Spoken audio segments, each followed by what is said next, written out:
All right, let's talk libraries. But forget everything you think you know about dusty shelves and absolute silence.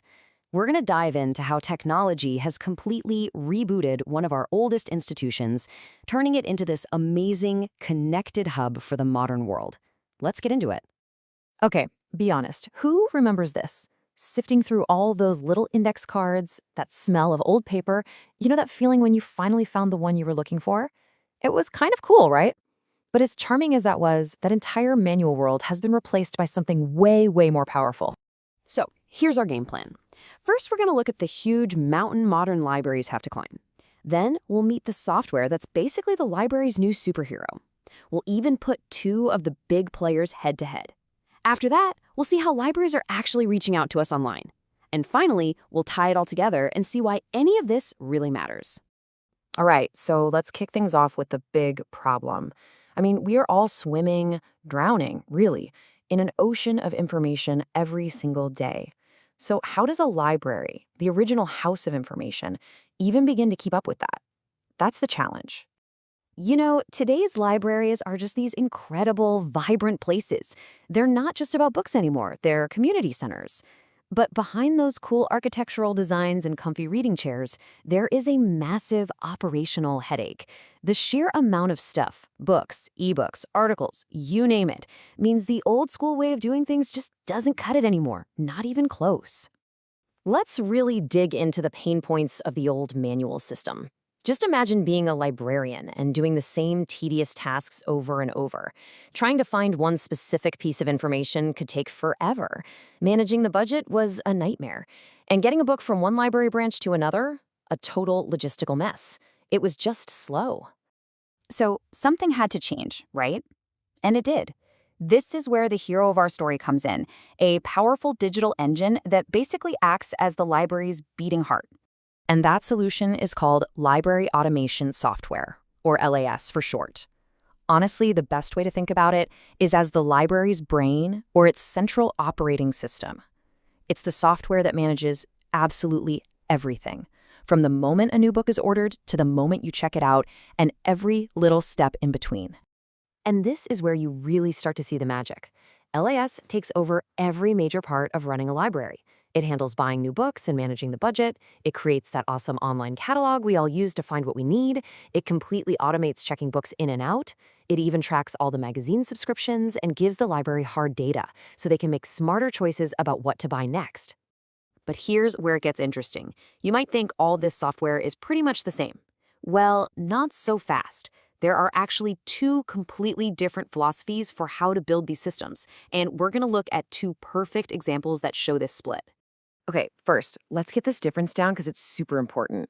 On one side, you have proprietary software. Think of it like buying a new car. You get a license to drive it, but the company won't let you pop the hood and tinker with the engine. The source code is a secret.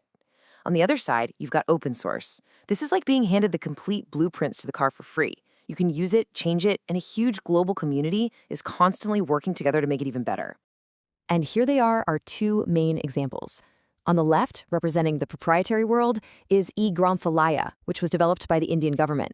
And on the right, in the open source corner, is Koha, a system that's famous all over the world and built by a global community. So let's zoom in on eGranthalaya. This is a really powerful tool built by India's National Informatics Center, and it's tailor-made for government libraries. It's all cloud-based, so it's super modern. It automates everything they need to do inside the library, and its big strength is creating these massive centralized databases that can link a whole bunch of libraries together. It's a very top-down, standardized approach.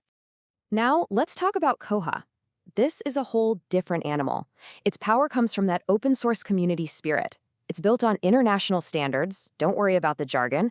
Just think of them as a universal translator that lets libraries all over the world share information easily. But here is the absolute game changer. It's fully customizable. This means any library, no matter how small or underfunded, can take this world-class system and tweak it to fit their exact needs. It really levels the playing field. Okay, so the library's internal engine is humming along perfectly. But that's only half the battle. How do they connect with us, the people they serve? Well, you already know the answer. They get social. Yep, libraries are using the exact same tools that you and I scroll through every day.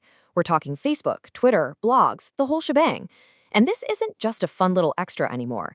These platforms have become absolutely essential for libraries to communicate, promote events, and just have a conversation with their community. Blogs are especially powerful. They give the library a real personality. It's a space where they can announce new books, sure, but also share book reviews from staff, host discussions.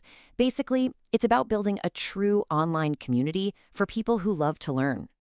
And this is one you might not expect, but even LinkedIn has a role to play. This is where the library connects on a more professional level. They network with other libraries, share ideas, and find new talent.